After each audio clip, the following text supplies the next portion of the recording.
25 years ago, Frank and I acted in a play by Terry George called The Tunnel. It's at the Irish Arts Centre.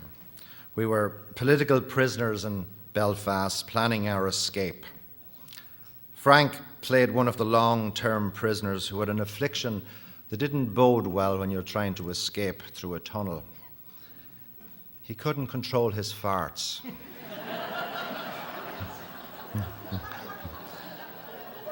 Frank was very proud of his work in this play. He always said, nobody played hot air like Frank. When he gave up teaching a few years later, he joined us at the Irish Rep, playing the role of a school teacher in Philadelphia, Here I Come. He was very good in the role, having practiced it for so many years, but it was nothing to what his talent was in the kitchen. Every Saturday matinee, Frank arrived in with a pot full of Culcanon. I see the silence in this room.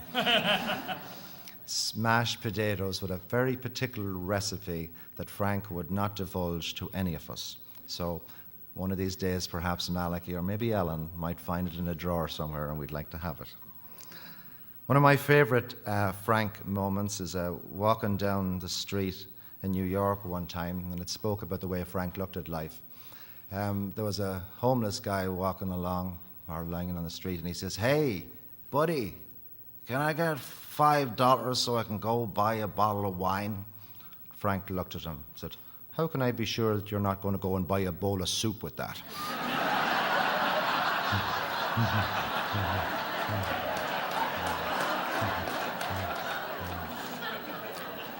We miss you, Frank. We miss your laughter. And like Isaiah said earlier, we miss you. A message on the phone which says you will respond with alacrity.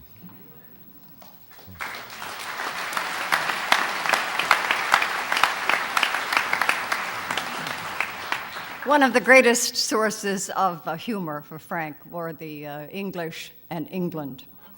In 1997, he wrote a piece for the Irish Repertory Theatre called The Irish and How They Got That Way, which we produced and which went on to play in Boston and Chicago and San Francisco. This is Frank's favorite paragraph from that piece.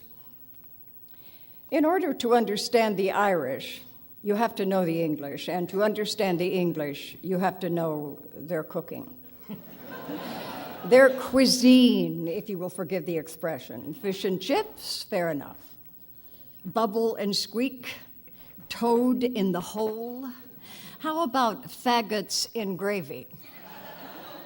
You take the intestine of a cow, boil it down in cabbage water and turnip juice, and serve it with a gravy extracted from the chopped nostrils of a lapsed Catholic. You top it with an egg fried to the hardness of a Frisbee, crumbled and scattered across the mess like the sands of time. For dessert, you must have spotted dick.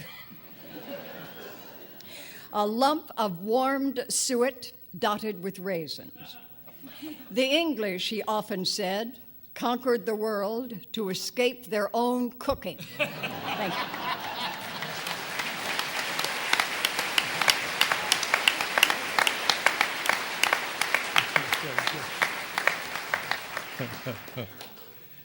I'm Brian Brown, friend of Frank. That's BBFF. I'm abbreviating because I only have 3 minutes before the next speaker gets up. I'm here on behalf of the mooring mates. So what's a mooring mate, and who are they? The mooring mates was an elite group of mariners who own shares in a mooring which at this very moment is buoyantly bobbing on the Hudson River between 79th Street Boat Basin and the George Washington Bridge. For security reasons, I can't be more precise than that.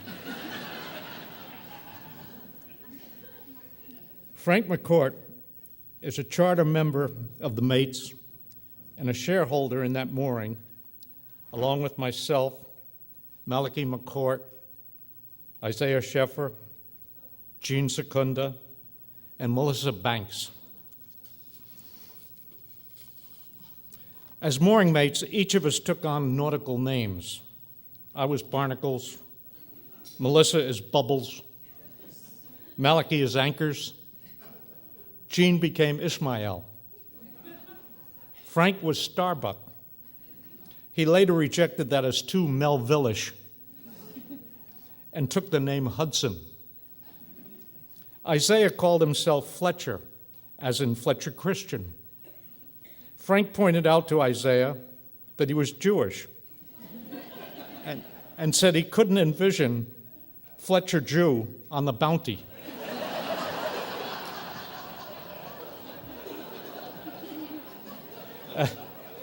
As for the mooring itself, we named it Thomas, as in Thomas More. Pat Mulligan, where are you? The mooring in question came to me several decades ago when out of the blue I got a call from the dockmaster at the 79th Street Boat Basin. That's the only color, by the way, that a dockmaster will call from, out of the blue. Yeah. It worked in writing, but it's funny, it didn't turn out. Anyway, he called me to... Thank you, Mom. Anyway, the dockmaster called to tell me that my name had come up on their computer, and the mooring was ours. Now, the problem was I don't recall signing up for a mooring. And when I expressed my reservations about this to Isaiah, the impresario of Symphony Space told me, look at the mooring as a floating piece of real estate. Think aquatic condo, said Isaiah. And when I told him the annual rental fee on the mooring was $1,200 a year, he said, that's less than maintenance on an average co-op. And you can sublet. That's when we came up with the idea of shareholders, reaching out to worthy visionaries who would grasp the opportunity to be tied to the buoy, and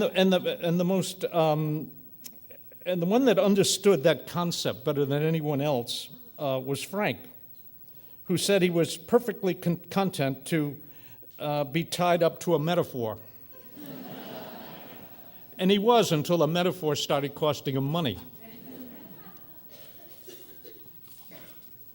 Now, the dockmaster didn't know from metaphors. He wanted an actual boat tied to the mooring. When he asked me for the dimensions of our vessel, Frank advised me to be vague.